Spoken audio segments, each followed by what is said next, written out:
Hi hello welcome back to my channel Swathi Racharla.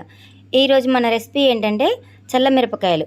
ఎలా చేసుకోవాలో easy ప్రాసెస్లో మీకు చెప్తాను, వీడియో స్కిప్ చేయకుండా చూసేయండి.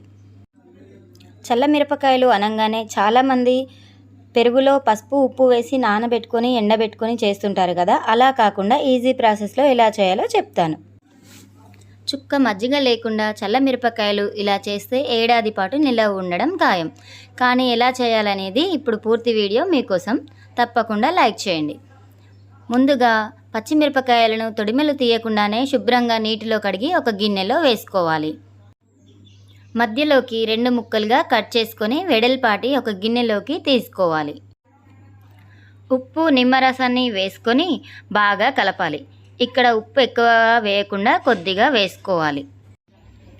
బాగా కలిపి గాజు సీసా లేదా ఒక ప్లాస్టిక్ కంటైనర్లో 3 రోజుల పాటు ఊరబెట్టుకోవాలి. ఈ సమయంలో పైకి కిందకి మిరపకాయలను బాగా కలపాలి.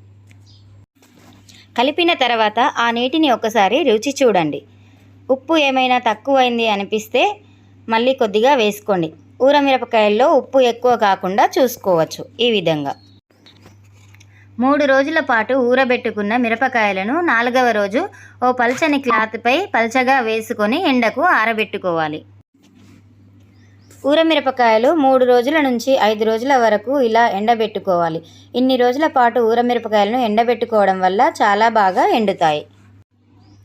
చూశారు కదా, పచ్చిమిరపకాయలను ముందుగా శుభ్రం చేసుకొని మధ్యలోకి 2 ముక్కలుగా కట్ చేసుకొని ఉప్పు నిమ్మరసాన్ని బాగా మిక్సీ చేసి దాన్ని వీటికి పట్టించి ఒక 4 రోజుల పాటు ఒక కంటైనర్లో ఉంచుకొని మళ్ళీ 4 రోజుల తర్వాత వరుసగా ఒక 5 రోజులు ఎండబెట్టుకుంటే నోరూరుంచే చల్ల మిరపకాయలు రెడీ.